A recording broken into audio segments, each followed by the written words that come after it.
Fáilte Éireann.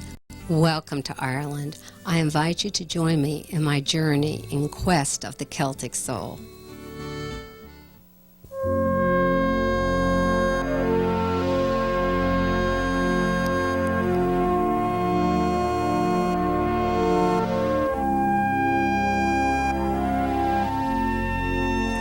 In every culture, there are deeply rooted elements. More than 2,000 years ago, and extending throughout most of Europe, as far as Greece and Turkey, the Celts emerged as a people with their own language, art, and mythology. These elements shape and propel them as a people, flowing as they do from their unique giftedness, from their environment, from their relationships with one another, with creation, and with divinity. So core essential are these to the cultural heart of a people that they may be called its soul. The Irish are a people of Celtic soul with an earthy, mystical legacy that has inspired people of every generation throughout the world.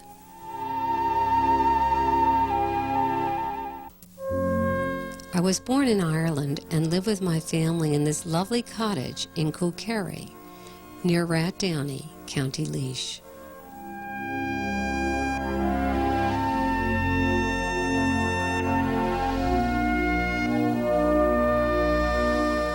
It overlooks the beautiful Erkna River.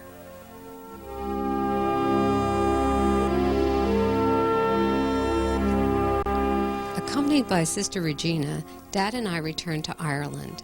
Our family and friends warmly welcomed us. One of the characteristics of Celtic spirituality is an emphasis on kinship and family relationships. The Celts through the centuries have been characterized by hospitality, song, and dance.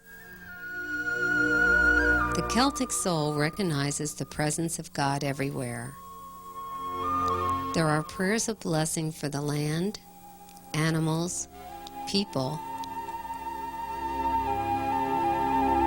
and home. Ordinary life is imbued with the sacred. Every moment, every person, every encounter, every meal is holy. For the Celtic soul, mystical experiences are as natural as a mother embracing her child. As a small child, I sensed God's nearness and had regular conversations with Jesus, Mary, and the saints. My heavenly friends were like extended family members in whose presence I felt affirmed and loved.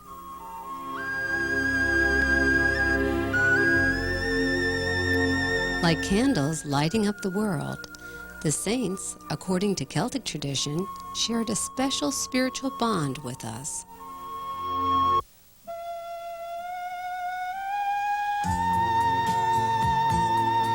The ancient Celts believed in thin places, where the spirit world and visible world intersected.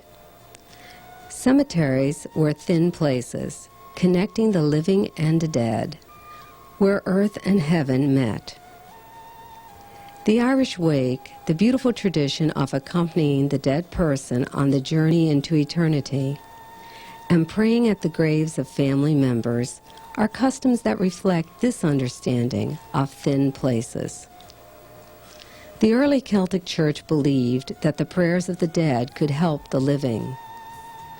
The place of burial became a holy site connecting the living and the dead, and a place God continued to work. The following blessing expresses the Celtic belief in God's tender love for us. Always with you be the loving care of God's angels. Always with you be the affection of the holy saints. Always surrounding you be the love and caress of heaven. May God protect and embrace you.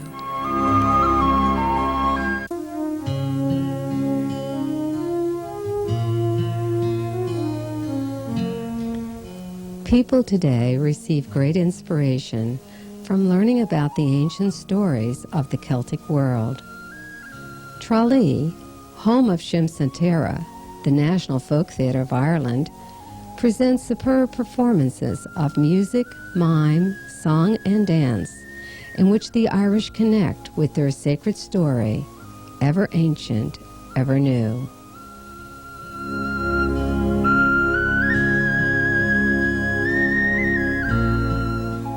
The performance of the Children of Lir is a tale of evil and salvation that portrays the journey of 4 children who are destined to spend 900 years in the guise of swans, but are allowed to keep their beautiful singing voices. The music is traditional, and the songs sung in Irish reflect the joys and sorrows of Celtic folklore.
An early legend tells the story of how Ireland got its name.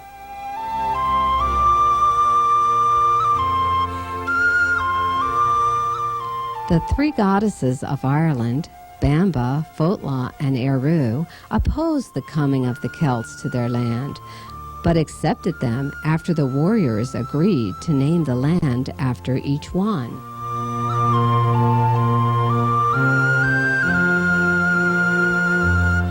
Eru, goddess of sovereignty, welcomed the Celts with the sacred cup of wine, a sign conferring rulership upon the invaders, and thereafter her name became a well-known name for Ireland.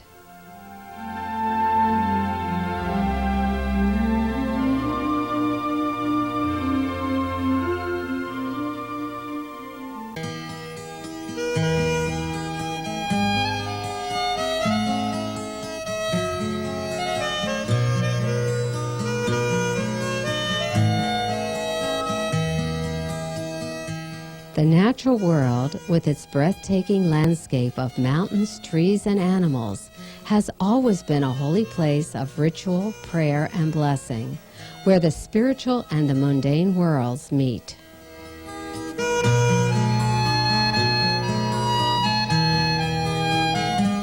In Celtic religion, goddesses often occupied this sacred space. One of these goddesses, Anu, was responsible for the fertility of the land of Ireland. We are reminded of her close association with the earth by the mountains named after her, the Paps or Breast of Anu, located west of Killarney in County Kerry.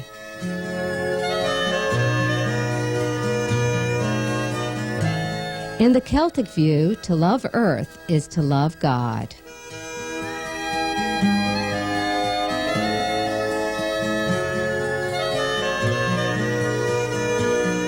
The Celtic soul calls us to spend time outdoors, where mountains stretch our spirits and lakes and rivers refresh our souls. Here we learn to collaborate with all creatures in the work of healing and renewing the earth.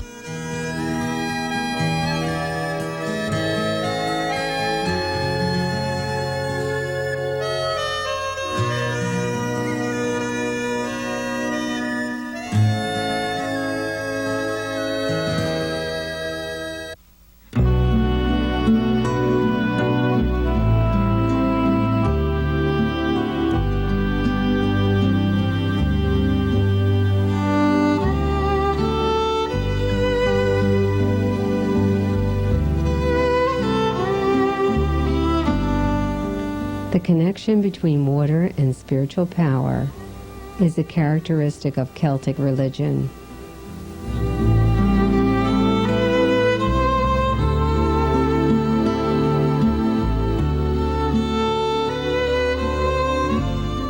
Rivers, springs, and wells are prominent in Celtic myth and are associated with Celtic goddesses.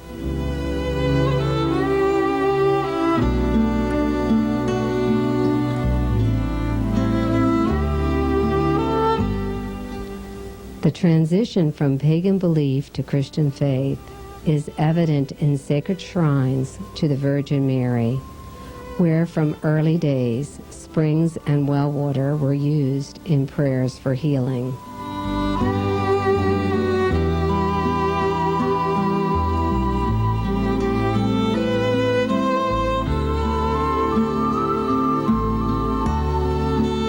The holy wells continue to be healing sanctuaries in the Celtic world today, and reminders of the marriage between pagan tradition and Christian faith.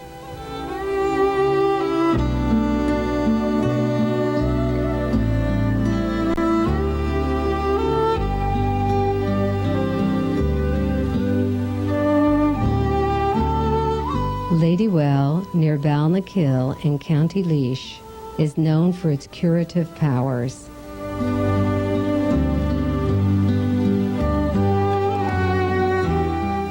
For many years, people have gathered here to drink from and to bathe in the water from this holy well.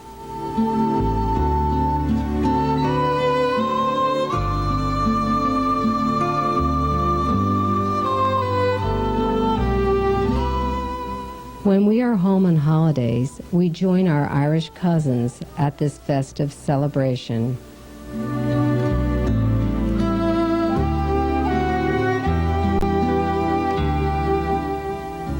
On August 15th each year, there is a Mass offered to celebrate the Virgin Mary's Assumption into heaven.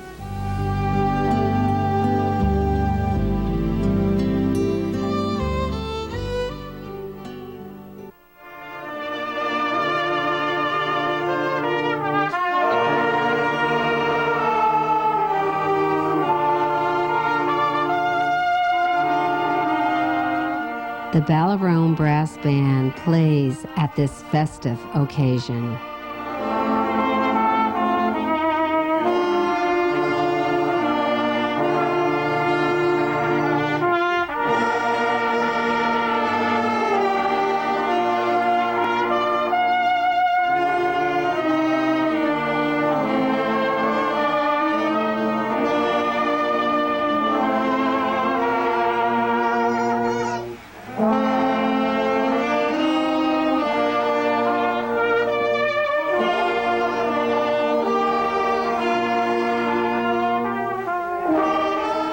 Stories of cures and answers to prayers are the common experience of the people in this locale.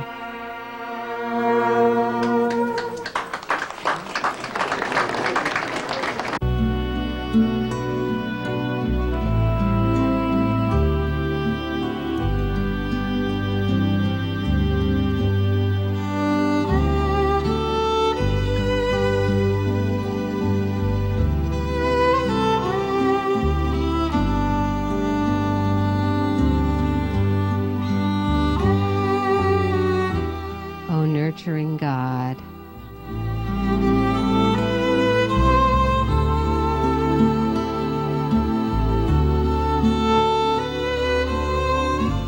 Heal our souls in the refreshing waters of your gentle womb love.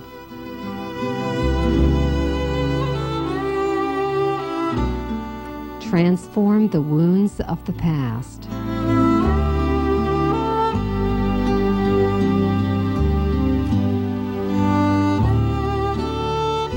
Reconcile all divisions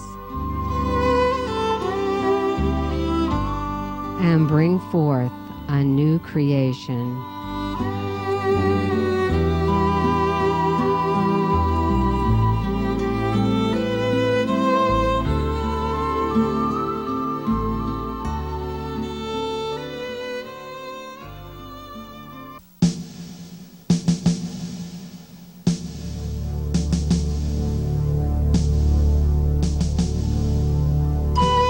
From the time of St. Patrick up until about 600 AD, some religious leaders of the pagan religion known as Druids remained active.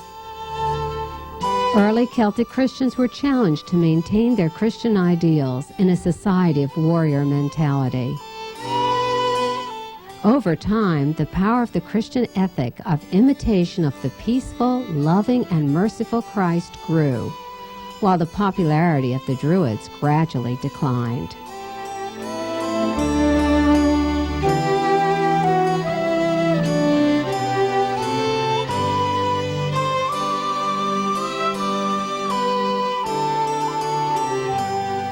A translation from a folk poem gives us the dialogue between Ethna, a student of the Druids, and St. Patrick.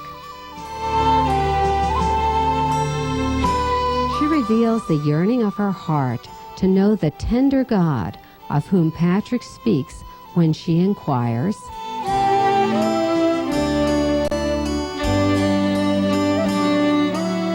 "Is Christ in the rivers?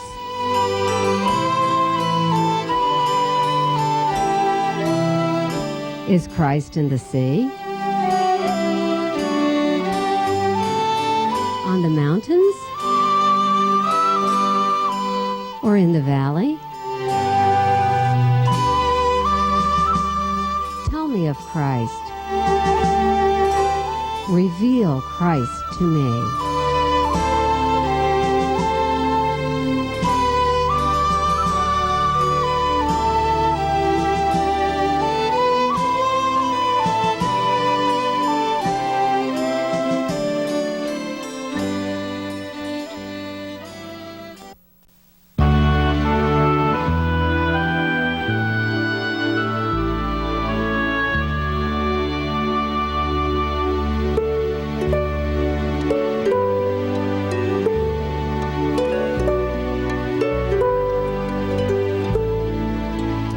Women in pagan and in early Christian times were equal to men.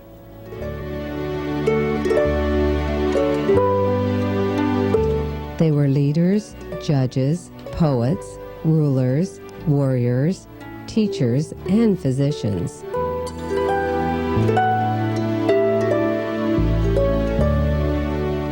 According to Irish law, women had the right to marry, divorce, and retain possession of property. In the early Celtic Church, women and men often lived in mixed religious communities, and frequently those called religious were married.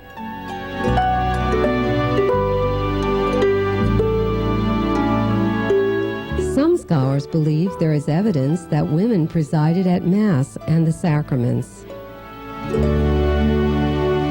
But since so little has been written on the role of women in the early Celtic Christian Church, women often appear as a mere footnote in the pages of Irish history.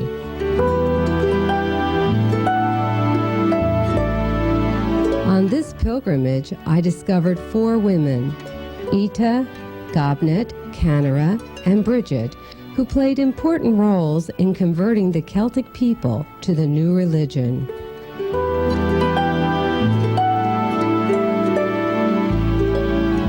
Each holy woman was an Anam Cara, a soul friend who guided seekers on their spiritual journeys.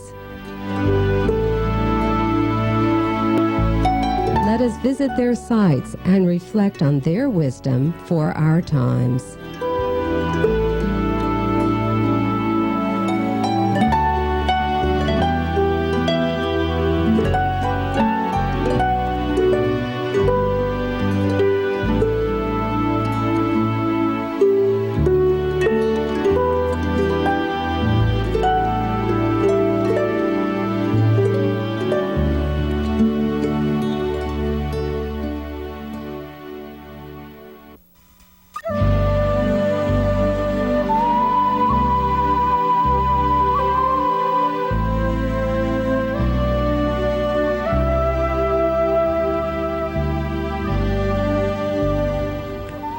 A woman named Deirdre, daughter of a 6th century tribal king, Cenfalad, and his wife Queen Necta, chose the veil of dedication to Christ rather than the husband her father planned for her.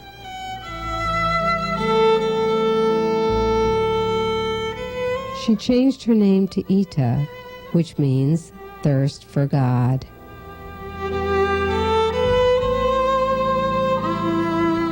She traveled to the far regions of Munster, near Limerick, to the site since known as Kildee, Church of Ita.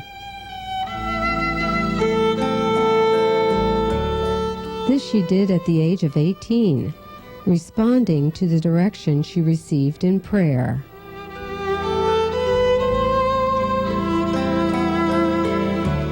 The legend says that the king of the region welcomed her and pressed her to accept the gift of 100 acres for her monastery, an offer which she refused.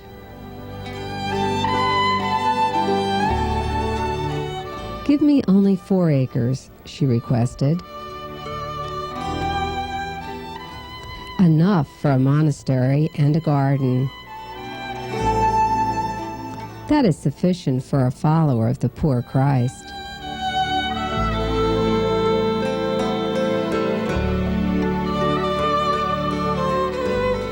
And so Ita founded her priory at Clon Credel, Meadow of Faith, where other young women joined her.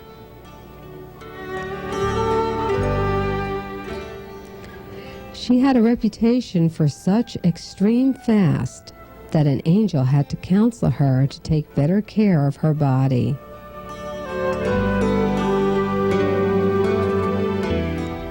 In our society, Ita could be the patron of girls and women who are developing healthy body images.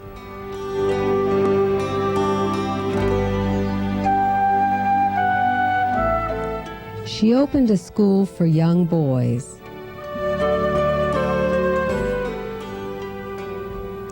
She and her sisters mothered and educated many, who later became founders of monasteries, abbots, and saints.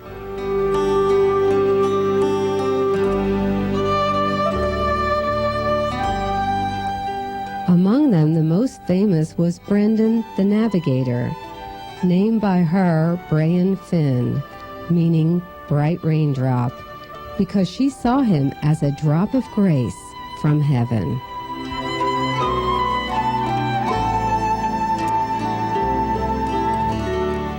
The fields around Ita's Kildee Foundation, where her boys played hurley, are empty and silent now.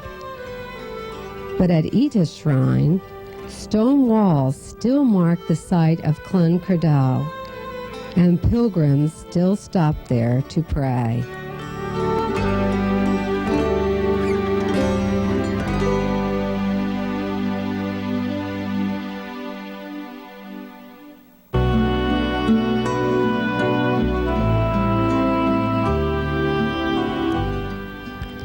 In each of her foster sons, she saw the image of the lovely Christ child. The story is told that in a moment of mystical prayer in her old age, Ita saw an angel who asked her, "What reward would you have for your prayers and your fasting, your labor and your pain?"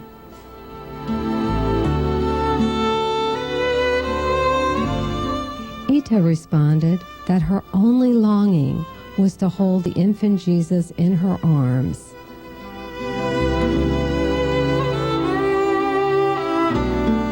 Then, the story goes, the angel left her, and Ita beheld the little Jesus, lifted him up, hugged him to her heart, and sang to him her lullaby.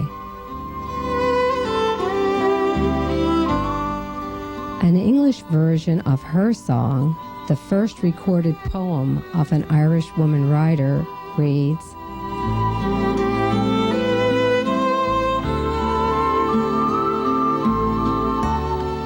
"Jesus, holy angel child, you are first above all others. You visit in my little cell, to be cradled as by a mother. My Jesus child."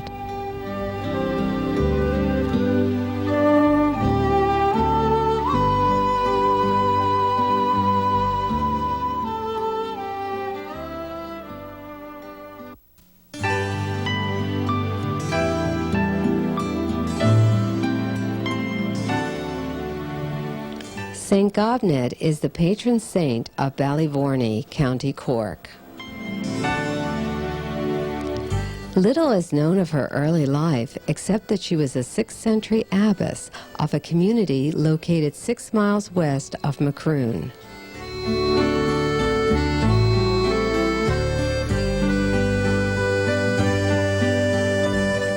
Many stories have been passed down about supernatural powers and miracles attributed to St. Gobnet. According to one legend, an angel appeared to Gobnet and told her that when she saw 9 white deer grazing together on a hillside, she would find her place of resurrection.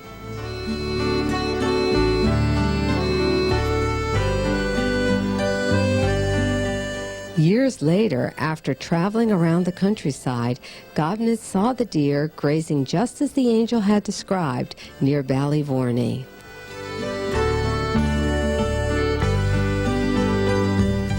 Here she built her monastery and invited young women to join her.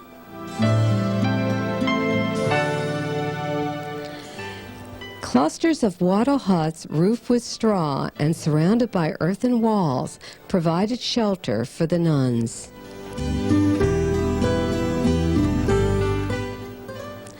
Cows grazed in the fields, butter was churned, grain was ground into flour. There were beehives in Gobnet's foundation, and her community was self-supporting. The farm work, spinning and weaving, was done by the nuns. The nuns prayed morning and evening. They ate their main meal in the evening, and their diet consisted of homemade bread, vegetables, berry, honey, and butter. Gobnet's community cared for the sick and needy, and her miracles often aided the poor and oppressed at the expense of the powerful.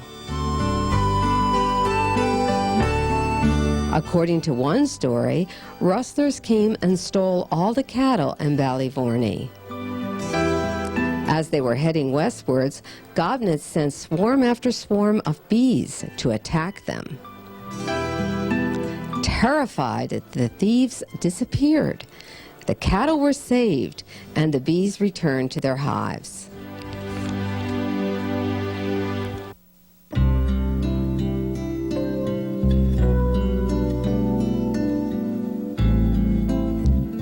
Another invader attempted to build a castle on a big rock where he could dominate the people.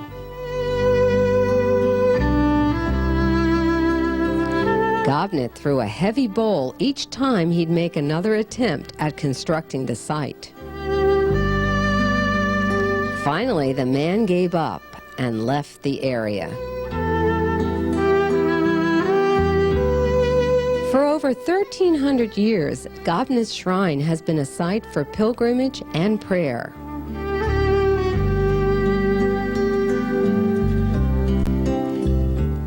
People still come and pray for healing at her holy well.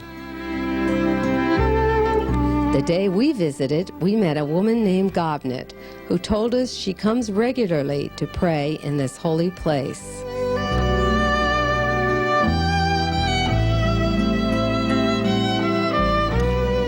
Saint Gobnet, Celtic heroine. Your courage is reflected in the risk you took on behalf of your community. Like you, we can stand up for justice and do what needs to be done to free the oppressed. Like you, we shall overcome.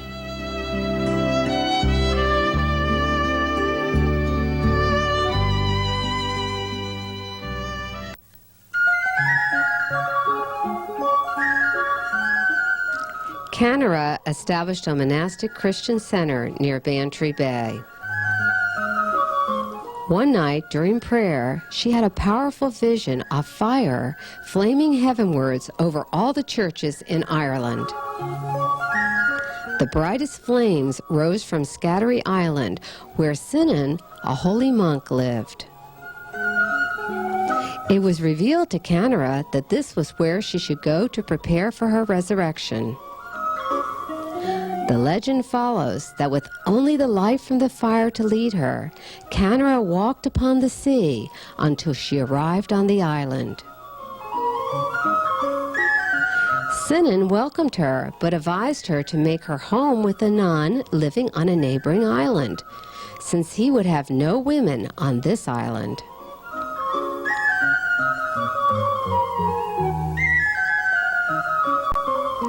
"This is not why I came," Canara complained, "but that I might find hospitality with you on this island." Sinan protested, "Women cannot enter on this island." "How can you say that?" inquired Canara. "Christ came to redeem women no less than to redeem men. He suffered for the sake of women as much as for the sake of men. Women as well as men can enter the heavenly kingdom. Why then should you not allow women to live on this island?" "You are persistent," admitted Sinan. So Sinan changed his mind and allowed her to stay. After Canara had received the Eucharist from him, she died immediately. Safely in heaven, Canara did not cause any more problems for Sinan.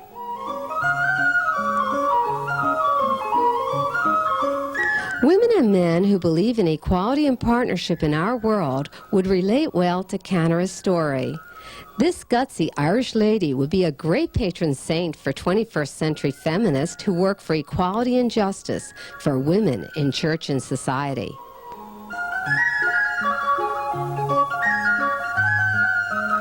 Saint Canara, may we be courageous trailblazers like you, unafraid to afflict the comfortable in order to live the vision of Jesus as disciples and equals.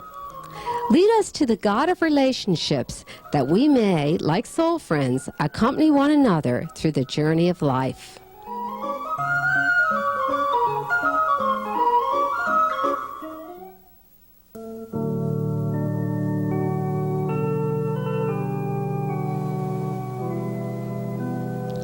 Saint Bridget of Kildare was born around 450 AD, at a time of transition from pagan to Christian Ireland.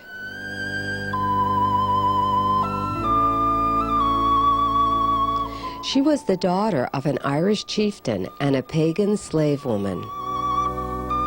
The new church blended her image with that of an older pagan mother goddess of similar name. In the life of Bridget, there is a rich collection of stories and myths that reveal the spirit of Bridget, one of the most acclaimed Irish women ever known.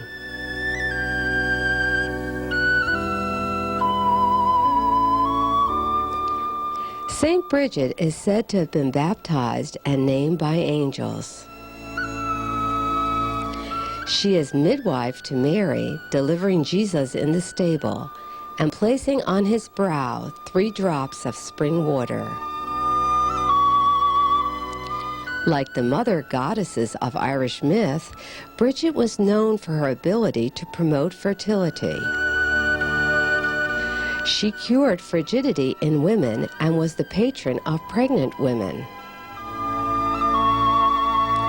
Prayers were offered to Bridget for successful childbirth. The significance of Bridget's fertility imagery is revealed by the medieval carvings of Sheelna Giggs in Ireland, depicting Bridget with the entrance of her womb wide open.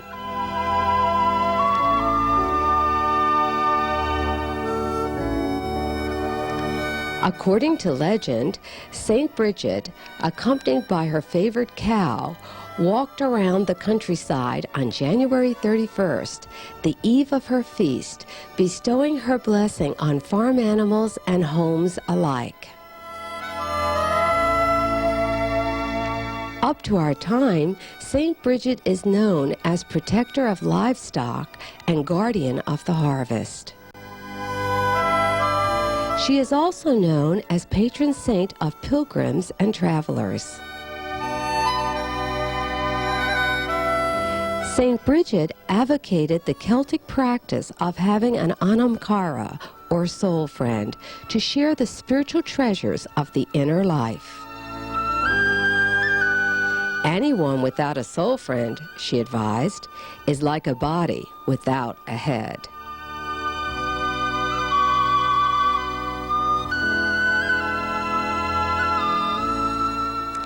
The life of Bridget describes her episcopal ordination. Bishop Mell, who presided at the ceremony, said, "Come, O holy Bridget, that a veil may be placed on your head before the other virgins." Then, filled with the grace of the Holy Spirit, the bishop read the form of ordaining a bishop over Bridget. While she was being consecrated, a brilliant fiery flame ascended from her head.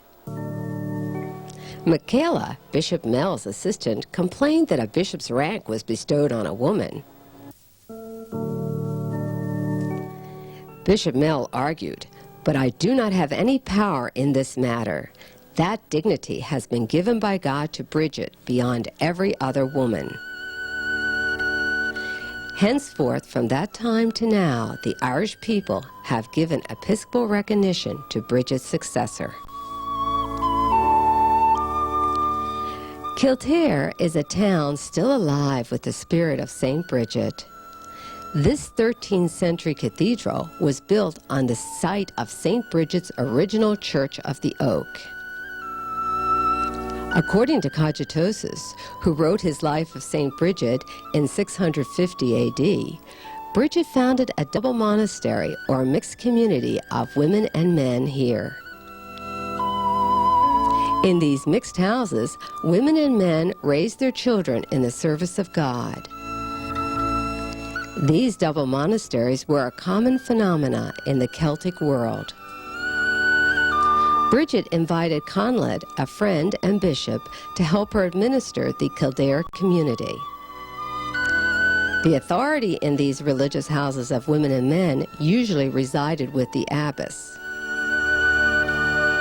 As abbess, Bridget's duties included ordaining clergy, celebrating Mass, hearing confessions, and conducting healing services. According to commentators, there was no doubt that Bridget was in charge at Kildare.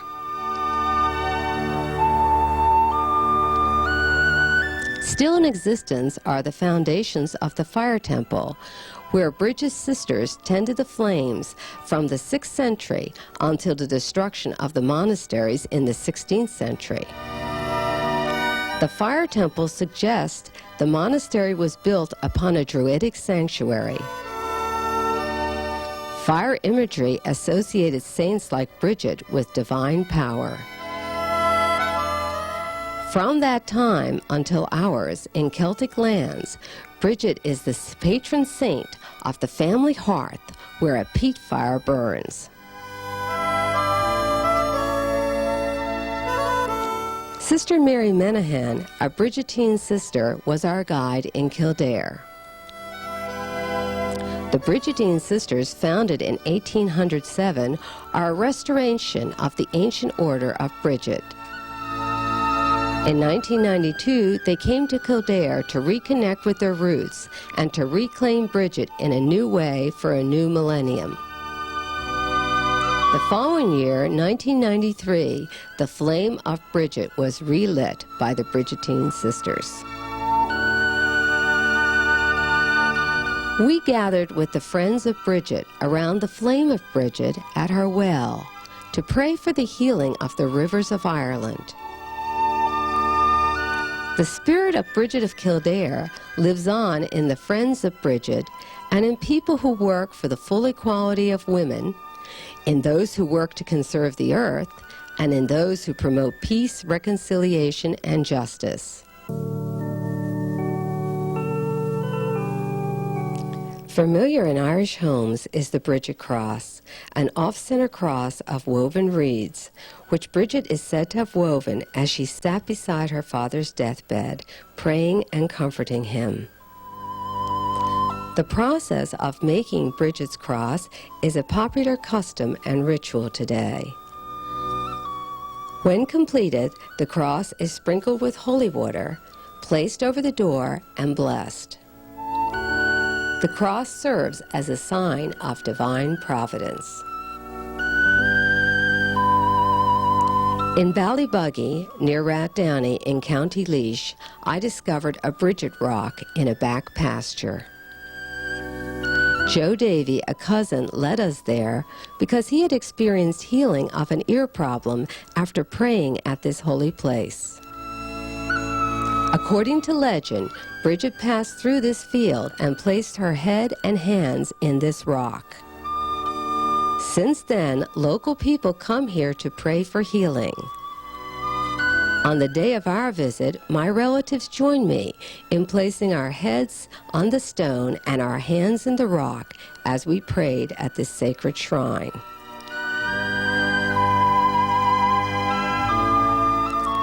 Clearly, the historical accounts reveal Bridget as a dispenser of immense charity, ministering to the sick and impoverished in an outpouring of gospel love. One poetic prayer comes down to us from Bridget in which she describes her image of heaven. A great lake of ale to share with the poor, along with a table laden with a splendid banquet. The poor should be welcome to this banquet, she says, for they are children of God. The sick should be welcomed, for they are God's joy. The poor will sit at God's right hand with Jesus, and the sick will dance the reel with the angels.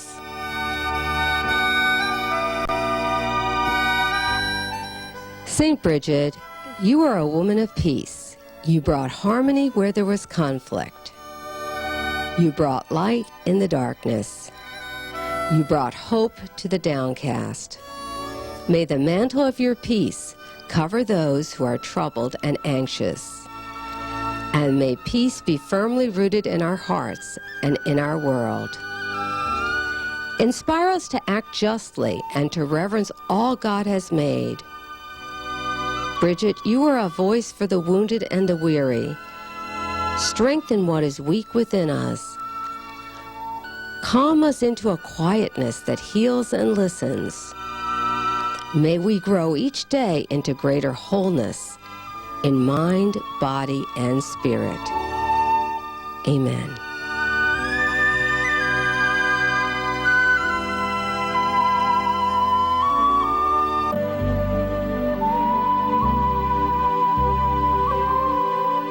Clonmacnoise, County Offaly, the site of one of Ireland's earliest monasteries, is located on the banks of the Shannon River.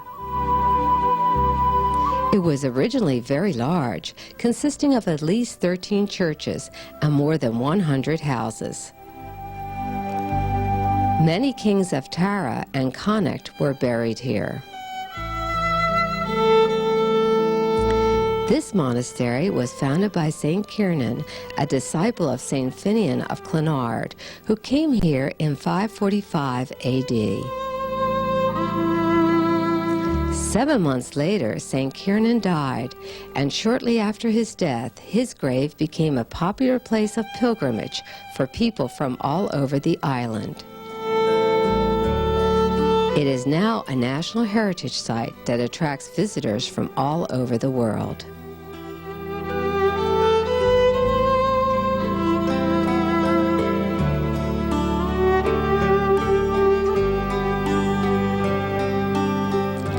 At the heart of Christian Celtic spirituality stands the High Cross, with its ornate scenes from the Bible, including many events from the life of Christ. In ancient times, high crosses were places of prayer, penance, and liturgical ceremonies. The intricate knotwork patterns on the cross reflect the Celtic belief in the interdependence of the created order, in which all are made whole by Christ. Some scholars suggest that the early Celtic Christian community regarded the High Cross as a powerful symbol of protection against evil forces.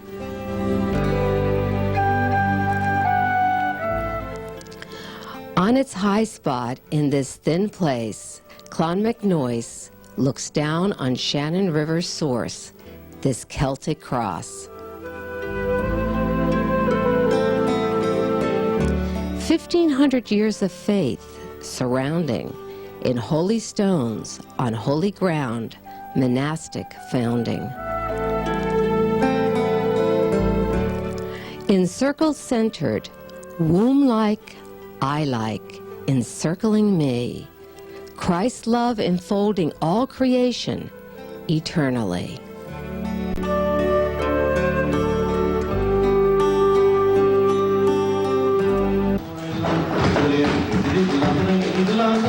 Our journey into the heart of the Celtic soul took us to a celebration of the Irish spirit in music, song, and dance. Here we witnessed an unforgettable show at the Bru Boru Center near the Rock of Cashel, County Tipperary. This outstanding group performs all over the world and is seen by millions of people on television.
John Ladd, Dies America. Goodbye, and may God be with you. And until we meet again, may you be held in God's embrace.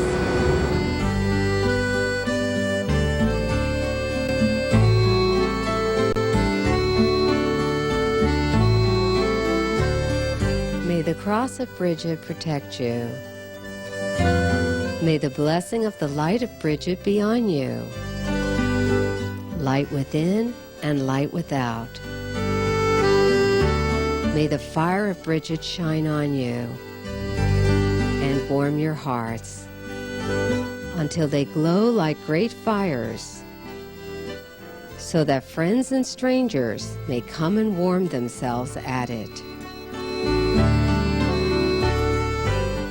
And may the light shine out of the two eyes of you, like candles lit in the windows of the house, bidding the wanderer come in out of the storm.